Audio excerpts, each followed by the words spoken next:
भगवान ने आज गोपियों को कहा कि नारी को कभी भी अपने पति को नहीं छोड़ना चाहिए। ये बात हम नहीं कह रहे हैं, ये बात स्वयं भगवान श्री कृष्ण कह रहे हैं। स्त्री को कभी भी अपने पति का त्याग नहीं करना चाहिए, है ना मैया? मैया ओ मेरी मां, ध्यान दे दो मैया। स्त्रियों को कभी भी अपने पति का त्याग नहीं करना चाहिए। अब आप कहो महाराज जी हम तो नहीं किए, पर वो हमारा त्याग कर दें तो हम क्या करें? पति ही स्त्री का त्याग कर दे। बहुत सारे पुरुष ऐसे होते हैं जो अपनी पत्नी को छोड़कर किसी और स्त्री के साथ रहने लग जाते हैं, तलाक देकर दूसरी स्त्री से विवाह कर लेते हैं। ऐसे भी केस भारत में बहुत मिल जाएंगे। लेकिन जो भारतीय परंपरा है और जो शास्त्रों की परंपरा है वो मैं आपसे कहूंगा, और आपके साथ ऐसा क्यों होता है इसका भी कारण बताऊंगा। एक स्त्री अपने पति से इतना दुख क्यों पाती है, या पुरुष अपनी स्त्री से, केवल स्त्रियां नहीं मैया, कई पुरुष भी प्रताड़ित हैं स्त्रियों से। कई स्त्रियां मारती हैं पतियों को और कई पति मारते हैं। मतलब दोनों तरफ की बातें आज हम आपसे कहेंगे कि पत्नी पीटती है तो पति क्यों पिट रहा है, वो पति पीटता है तो पत्नी क्यों पिट रही है।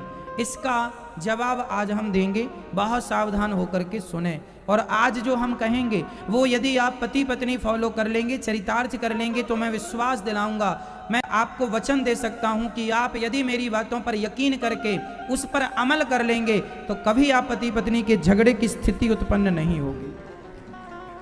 इसलिए कथा पति पत्नी दोनों को सुननी चाहिए जोड़े के साथ। पति पत्नी दोनों सुनेंगे तो अच्छा होगा। अब पत्नी कथा सुने वो तो सब नॉलेज रख लेगी, पर पति नहीं सुनता तो वो ज्यों का त्यों बना रहेगा। इसलिए शास्त्र कहते हैं पति पत्नी दोनों कथा सुनो, ताकि सुधार हो तो दोनों में हो, ताकि कमियां दूर हो तो दोनों की दूर हो, ताकि रास्ता प्रशस्त हो तो दोनों का हो, मार्गदर्शन हो तो दोनों का हो। इसलिए दोनों, पति पत्नी दोनों। पहले शुरुआत करते हैं स्त्रियों से, फिर पतियों को भी कहेंगे। स्त्री का धर्म है पति की सेवा, एक ही धर्म एक व्रत नेमा, काय वचन मम पति पद प्रेमा। पति कैसा भी हो, अंधा हो, लंगड़ा हो, ये बात हम नहीं कह रहे, रामचरितमानस में लिखा है। अंध बहिर क्रोधी अति दीना, है ना, ऐसा हूं पति कर किए अपमाना, नारी पाव जमपुर दुख नाना। पति कैसा भी हो, अंधा हो, लंगड़ा हो, बहरा हो, काना हो, गरीब हो, कैसा भी हो, स्त्री कभी भी अपने पति का त्याग ना करे। मैया जी अब रिश्ते बन गए हैं तो उन्हें निभाओ। और हम तो ये कहेंगे कि पति कितना भी दुष्ट हो, पति कितना भी गाली देने वाला हो, कितना भी मारने वाला हो, कोई बात नहीं, आप ये समझ के चला करो कि आपको ऐसा पति इसलिए मिला है क्योंकि किसी जन्म का पाप आपके सामने आ गया और उस पाप के कारण ऐसा पति मिला है। हम जब पुण्य ज्यादा करते हैं तो हमारा पति, हमारा बेटा बहुत अच्छा होता है, आज्ञाकारी। और हम पुण्य नहीं करते, कोई पाप हो जाते हैं, वही पाप का दंड भोगने के लिए हमें ऐसा दुष्ट पति मिल जाता है जिसके साथ अब ना कहावत है ना उगला जाए ना निगला जाए, ना उगल सकते हैं ना तो निगल सकते हैं। तो क्या करें? एक मैया 60 साल की मेरे पास आई, 60 मैया, महाराज हम अपने पति से परेशान हो गए, बुड्ढा बिल्कुल एक नंबर का। क्या परेशान होगी मैया? हम तलाक लेना चाहती हैं अपने पति से। 40-60 साल की मैया बोली हम तलाक लेंगे अपने पति से। उस बुढ़े ने कोई सुख नहीं दिया, सारी जिंदगी रुलाया है, परेशान किया। बच्चे बड़े बड़े हो गए, बच्चों का विवाह हो गया, अभी तक नहीं सुधरता बुढ़ा। ऐसा उस स्त्री ने हमसे कहा। हमने हाथ जोड़ के कहा मैया कितने साल की हो? महाराज 60 में चल रही है। हमने कहा इस उम्र में अपने पति को छोड़ के कहां जाने का विचार है? सारी जिंदगी तो निभा ली, हाथी निकल गया है, पूंछ बची है तो वो भी निकाल लो आराम से। गई बहुत थोड़ी बची, नारायण अवचेत, काल चिरैया चुग रही, निस दिन आयु खेत। बहुत चली गई, बची कितनी? थोड़ी सी बची है। जैसे अभी तक निभाया है ऐसे अब भी निभा लो। इस उम्र में पति को छोड़कर जाओगी, जमाना नाम धरेगा तुम्हें, जमाना गलत कहेगा तुम्हें। कल तुम्हारा पति ही आरोप, तुम भले सती सावित्री हो पर पति को छोड़कर जाओगी तो पुरुष ये कहेगा किसी और से चक्कर होगा इसलिए तो हमें छोड़कर चली गई। भले तुम पतिव्रता हो पर जमाना खाए बिना रह सकती है, कहे बिना नहीं रह सकती। इसलिए बुढ़ापे में मरते टाइम काहे दाग लगा रहे हो चरित्र में, काहे दाग लगा रहे हो? इसलिए निभाओ, कोई और ऑप्शन तो नहीं है ना। अब बच्चे तुम्हारे बड़े बड़े हो गए हैं, अब कौन सा सुख चाहिए तुम्हें? भोगों के सुख की कामना बची है क्या? इसलिए कहता हूं मैया, अभी से मन भगवान में लगा लो। जिसे भगवान में सुख मिलने लग जाएगा उसे फिर संसार के सुख की जरूरत नहीं होगी। यदि भगवान का सुख अभी से नहीं मिला तो तुम्हें मरते दम तक सुख चाहिए। फिर कई लोग स्त्रियों को नहीं छोड़ पाते, कई स्त्रियां पुरुषों को नहीं छोड़ पाती बुढ़ापे में। क्यों? क्योंकि तुमने केवल यही सुख लिया है संसार का। कभी तुमने भक्ति का, भजन का, भगवान का सुख भी लिया होता तो इनके बाद तुम उस सुख में ऑप्शन होना चाहिए। ऑप्शन क्या होना चाहिए? पति के बाद तुम कहां मन लगाओगी अपना? पत्नी के बाद कहां मन लगाओगे अपना? बताओ, ये सत्य है एक दिन तुम्हारा पति और एक दिन तुम्हारी पत्नी मरेगी, ये सत्य है या नहीं?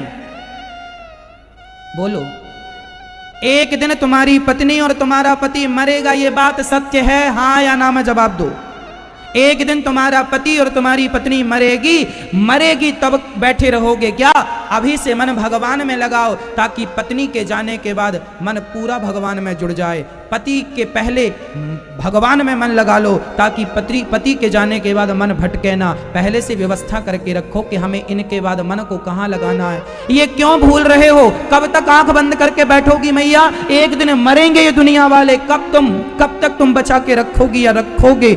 सच्चाई से कब तक भागोगे? कहां जाओगे भाग के? मरेगा हर आदमी एक दिन, इसलिए भगवान में मन लगाओ। वही तुम्हारा बुढ़ापे का सहारा है, वही तुम्हारे जीवन का सहारा है। और उसमें मन लग गया ना मैया तो मैं फिर कहता हूं कि उनके बाद फिर कहीं मन को लगाने की जरूरत नहीं पड़ेगी। नहीं तो सारी जिंदगी तुम मन को डुलाती फिरोगी, तुम्हें शांति मिलने वाली नहीं है। लगाते रहो अपना मन। मन की इच्छाएं किसी की पूरी हुई कि तुम्हारी हो जाएंगी। इसलिए अभी से मन भगवान में लगाओ और ये मान के चलो कि ये दुनिया के लोग एक दिन चले जाएंगे। या तो पहले पत्नी जाएगी या तो पहले पति, तीसरा कोई ऑप्शन नहीं है। या फिर दोनों साथ में जाओगे। क्यों जी? सही है। इसलिए मैया, पति जैसा है उसे स्वीकार करो। तुम्हारा पति गलत है, दुष्ट है, तुम्हारे पापों का दंड मिल रहा है। न देना दोष किस्मत को, विपत्ति तो सब पे आती है। हर आदमी अपने पापों का दंड भोगने आया है। तुम भी भोग रही हो या भोग रहे हो। किस पर दोष दोगे? राम जी के वनवास जाने का कारण कौन है बताओ मुझे। राम जी जिनकी मर्जी के बिना पत्ता ना हिले, क्या उन्हें माता कैकेयी या माता मंथरा उन्हें वनवास भेजेगी? ताकत है मंथरा में और ताकत है कैकेयी मां में। जिस परमात्मा की इच्छा के बिना पत्ता ना हिलता हो उस परमात्मा को वनवास कैकेयी मां क्या भेजेंगी और मंथरा क्या वनवास भेजेगी? राम जी को तो वनवास जाना ही था, कैकेयी तो निमित्त बन गई। राम जी वनवास क्यों गए? क्योंकि राम जी वनवास इसलिए गए क्योंकि राम जी के वनवास इसलिए हुआ, राम जी को भी अपने कर्मों का दंड भोगना था। क्या कर्म दंड थे? हाँ, राम जी को पिछले जन्म में नारद जी ने श्राप दिया था। ये बात रामचरितमानस में लिखी है। एक बार नारद जी का मन हुआ कि मैं विवाह कर लूं विश्व मोहिनी से। तब भगवान वहां गए और विश्व मोहिनी ने भगवान के गले पे माला पहना दिया। नारद जी ने कहा था अपना रूप हमें दे दो, तो भगवान ने नारद जी को बंदर बना दिया था। तब नारद जी आग बबूला हो गए और उन्होंने श्राप दे दिया, जैसे मैं स्त्री के वियोग में तड़प रहा हूं आपको भी स्त्री के वियोग में तड़पना पड़ेगा। जैसे मुझे बंदर बनाया आपको भी बंदरों का सहयोग लेना पड़ेगा। वो श्राप दिया था नारद जी ने पिछले जन्म में, पिछले युग में। तो उस पाप का, उस श्राप का परिणाम राम जी को भी भोगना पड़ा, भगवान को भी वनवास जाना पड़ा। जबकि भगवान चाहते तो श्राप को मेट सकते थे, टाल सकते थे। वो भगवान है, सर्व सामर्थ्य, कर तुम अकर तुम अन्यथा कर तुम सर्व सामर्थ्य। वो भगवान है, सब कर सकते, लेकिन नहीं, विपत्ति भगवान पर भी आई, कर्मों का दंड उन्हें भी भोगना पड़ा, तो तुम और हम इंसानों को नहीं भोगना पड़ेगा? इसलिए किसी को दोष नहीं। पति जैसा है, गालियां देता है, चुप रहा करो। जब पति गालियां दे तो भगवान का स्मरण किया करो, श्रीमन नारायण श्रीमन नारायण, हे नारायण मेरी रक्षा करो, हे नारायण मेरी रक्षा करो। कोई आपका अपमान करे, पति अपमान कर रहा है, गालियां दे रहा है, तुरंत भगवान का स्मरण मन से करने लग जाओ, हे प्रभु मेरी रक्षा करो, मुझे इतनी शक्ति दो कि मैं ये गालियां सहन कर सकूं, मुझे इतनी शक्ति दो प्रभु मैं ये अपमान सहन कर सकूं। मेरी माँ मेरी बहन सहन करना पड़ता है, करना पड़ता है। नहीं करोगे तो फिर ऑप्शन बताओ, फिर भाग कर दूसरे से विवाह करोगी? तो ये भारत का संस्कार नहीं। क्या गारंटी कौन लेगा कि तुम्हें दूसरा पुरुष सुख देगा? एक पुरुष सुख ना दे सका पति तुम्हारा, तो तुम कल इसे छोड़कर दूसरे पुरुष के संग जाओगी, तो बताओ क्या भरोसा कि तुम्हें वहां से सुख मिलेगा? कौन लेगा इस बात की गारंटी? इसलिए हमारे भारत में रिश्तों को निभाने की बात है। इसलिए जो हिंदी है वह रिश्ता तोड़ने की बात नहीं करती। उर्दू में एक शब्द है, एक वाक्य है जिसे तलाक कहते हैं। उर्दू में क्या कहते हैं रिश्ता तोड़ने को? तलाक। इंग्लिश में डिवोर्स कहते हैं। डिवोर्स दे दिया मतलब रिश्ता खत्म, तलाक दे दिया मतलब रिश्ता खत्म। हिंदी में एक भी ऐसा शब्द बताओ जिस शब्द को कहकर रिश्ता तोड़ दिया जाए। कहो हिंदी में कौन सा शब्द है?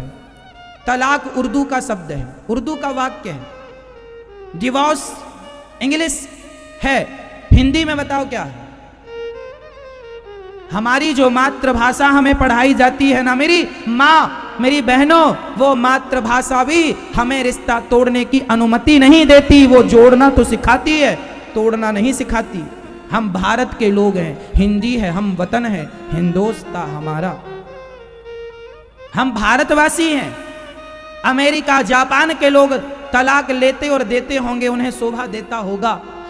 मुसलमान देशों में तलाक लेते और देते होंगे, उन्हें शोभा देता होगा। पर हमारे यहाँ तो पति और पत्नी का संबंध 7 जन्मों का माना जाता है, 7 जन्म का माना जाता है।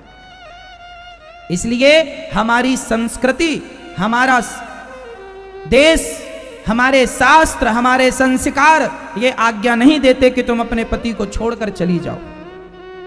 पति कैसा भी हो, शादी करने के पहले निर्णय लेना चाहिए। इसलिए लड़की के पिता को अच्छे से देख लेना चाहिए। लड़के को ठोक बजा के देख लो, बहरा तो नहीं है, काना तो नहीं है, अकर्मण्य तो नहीं है, भिखमंगा तो नहीं है, दहेज तो नहीं मांग रहा, सब पहले ठोक बजा के देख लो। मेडिकल टेस्ट भी करा लेना भैया, मजाक नहीं कर रहे हैं, सही। एक लड़की मेरे परिचित की है, उसका विवाह हो गया। विवाह होने के बाद पता चला कि लड़का नपुंसक है, बिल्कुल रियल, अभी भी वो लड़की है। उसके बाप ने विवाह कराया। इसलिए आज तो हम ये कहेंगे अपने लड़का लड़कियों का विवाह के पहले मेडिकल टेस्ट जरूर करा लिया करो। आपको मजाक लग रही है, हम रियल बोल रहे हैं। हम तो आपका सब तरफ से भला ही करेंगे। क्या बुराई है मेडिकल टेस्ट कराने में? लड़की दे रहे हैं, जीवन भर की कमाई होती है बेटी, बाप का दिल होती है बेटी, दे रहे हैं, ठोक बजा के देखेंगे साहब। लड़की लड़के को अच्छे से नहीं देखते आजकल माँ बाप, इसलिए बाद में रोना पड़ता है। इसलिए अच्छे से देखा करो। लड़का शराब तो नहीं पीता, शराबी को लड़की ना दे देना, नहीं जिंदगी भर रोएगी तुम्हारी लड़की। गंजेड़ी को लड़की ना दे देना, जिंदगी भर रोएगी तुम्हारी लड़की। अकर्मण्य को ना दे देना अपनी लड़की। अकर्मण्य बैठा है, कोई काम नहीं करता, टीवी देखता दिन भर, क्रिकेट, ऐसे से बिल्कुल ना करना, ये किसी काम का नहीं, निकम्मा है। ऐसे को लड़की ना देना। लड़की देने के पहले ठोक बजा के, अरे 50 रुपए का घड़ा खरीदते हो, ठोकते हो कि नहीं? टूटा तो नहीं है, फूटा तो नहीं है, कच्चा तो नहीं है, हाँ या ना? 100 रुपए का घड़ा खरीदते हो मैया, ठोकते हो कि नहीं? 100 रुपए की चीज को ठोक बजा के ले रहे हो, दे रहे हो, तो लड़की दे रहे हो साहब, ठोक बजा के तो देखना पड़ेगा। इसलिए लड़कों को खूब चेक किया करो। हम तो कहते हैं गुप्तचर लगाओ, पहले 2-4-10 हजार लगे तो लगे, गुप्तचर लगाओ। कहां जाता है, कहां आता है, कैसी दोस्ती है, कैसी। पहले के जमाने में ऐसा होता था। पहले नाऊ और पंडित जाके लड़के को देखते थे। नाऊ जानते हो, सेविंग करने वाले भाई साहब को नाई कहते हैं। नाई और पंडित ये दोनों जाते थे और लड़की और लड़का, लड़के और लड़की को देखते थे 15 दिन आम पब्लिक बन करके। कहाँ जाता है, कहाँ से आता है, किससे बैठता है, किससे मिलता है, किससे दोस्ती है, किससे यारी है, कैसी बातें करता है, कैसा स्वभाव है।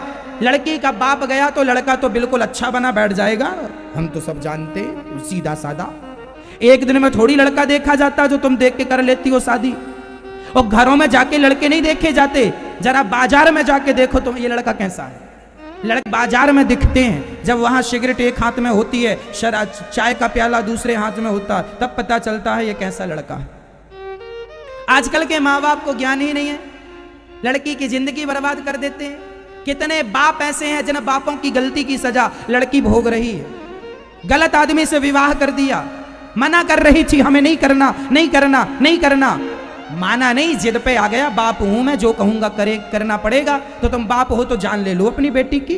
अरे एक बार बेटी की भी तो मर्जी जान लो, क्या उसके मन में है, उसको भी तो अपना पक्ष रखने का अधिकार है या नहीं। इसलिए हमारे भारत में स्वयंवर होता था। क्या होता था? 50 लड़के बिठा ले जाते थे और वो 50 लड़के भी उच्च क्वालिटी के होते थे। नाम अच्छा हो, गोत्र अच्छा हो, खानदान अच्छा हो, धन वैभव अच्छा हो, और फिर लड़की को माला दिया जाता था पसंद कर। वहां पर लोग बताया करते थे ये फलाने हैं, फलाने जगह के राजा हैं, इनके पास इतनी दौलत है, इतना कुछ है। हाँ, लड़की आगे बढ़ गई, इनके पास इतना है, ये फलानी जगह के राजा हैं, लड़की आगे बढ़ गई। बंदी जन बता रहे हैं ये इनका नाम फलाना है, ये इतने बड़े योद्धा हैं, 10 राजाओं को पराजित किया है, इतना बड़ा बल है। अच्छा रानी, लड़की फिर आगे बढ़ गई, जो पसंद आएगा उसके ऊपर माला डालेगी। और आजकल का बाप इतना एटीट्यूड कि अपनी लड़की से नहीं पूछता कि बेटी ये लड़का तुम्हारे लिए पसंद किया है, पसंद है। लड़की की राय, माता सीता का जब विवाह हुआ तो शर्त रखी गई थी ना, जो धनुष को तोड़ेगा वह सीता माता का पति होगा। धनुष यज्ञ था कि नहीं, चुनने का अधिकार था कि नहीं। माता द्रौपदी का बात बताऊं आपको, महाभारत की घटना है। द्रौपदी के पिता ने शर्त रखी थी, मछली ऊपर घूम रही है, धनुष बाण नीचे रखे हैं, नीचे देखकर ऊपर मछली की आंख पर साधना है निशाना, जो साधेगा वह द्रौपदी का पति बनेगा। दानवीर कर्ण ने उठकर धनुष पर डोरी चढ़ा दी और कर्ण भी निशाना साधने के लिए बढ़े, तब द्रौपदी ने रोक दिया, खबरदार कर्ण, तुम यदि मछली की आंख पर निशाना लगा भी दोगे तो मैं तुमसे विवाह नहीं करूंगी। महाभारत में लिखा है, पढ़ लेना। द्रौपदी को विवाह करने की स्वतंत्रता थी, लेकिन इसका अर्थ ये नहीं है मेरी बहनों कि तुम किसी लड़के को लेके भाग जाओ। ये इसका अर्थ बिल्कुल नहीं है। मनमानी ये नहीं होगी कि तुम किसी भी लड़के से प्यार मोहब्बत के नाम पे भागती फिरो ना, ये परमिशन नहीं है। विवाह करने के पहले खानदान भी देखा जाता है, कुटुंब देखा जाता है, अच्छे कुल का लड़का होना चाहिए। अरे भाई, किसान बीज बोता है तो अच्छी क्वालिटी का बीज बोता है, जितना अच्छा बीज होगा उतनी अच्छी फसल होगी। हाँ, जितना बढ़िया खानदान होगा उतनी बढ़िया तुम्हारी संतान होगी आगे चल के। यदि तुम्हारा खानदान कुल बिगड़ गया, आने वाली संतान बिगड़ जाएगी। हाँ या ना? इसलिए देख सुन के तब द्रौपदी ने कर्ण को कह दिया, हम तुमसे विवाह नहीं करेंगे।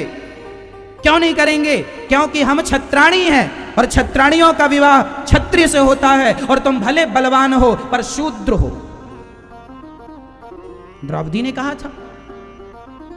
इसका अर्थ यह हुआ कि ब्राह्मणों को ब्राह्मण बेटी से विवाह करना चाहिए, लड़का ब्राह्मण हो लड़की ब्राह्मण हो। क्षत्रियों का विवाह क्षत्रियों से होना चाहिए, लड़का क्षत्रिय लड़की क्षत्रिय। वैश्यों का विवाह वैश्यों से होना चाहिए, लड़का वैश्य लड़की वैश्य। शूद्रों का विवाह शूद्रों से होना चाहिए, लड़की शूद्र लड़का शूद्र। हम मर्यादाओं में रहें। यदि हम यहां का वहां कर लेंगे तो तुम्हारी नस्ल बिगड़ जाएगी। जो मां अलग जात की, जो बाप अलग जात का, उसकी जो संतान होती है वह वर्ण संकरी कहलाती है। ये हम नहीं कह रहे हैं, शास्त्रों के वचन है ना मैया। इसलिए ये सब चीजें हमारे यहां विचार किया जाता है। लड़की के विवाह के लिए लड़के का नाम, गोत्र, खानदान, कुंडली निकाली जाती है, इसलिए ताकि लड़की के साथ किसी भी प्रकार का दुर्व्यवहार ना हो, अच्छा सब कुछ रहे। लड़की के माँ बाप चिंता करते हैं। बाद में फिर कोई भले किस्मत में अब दुख है तो तुम कितना भी देख सुन लो साहब, वो तो मिलता है, लेकिन फिर भी जानकर तो कोई मक्खी नहीं निकलता ना।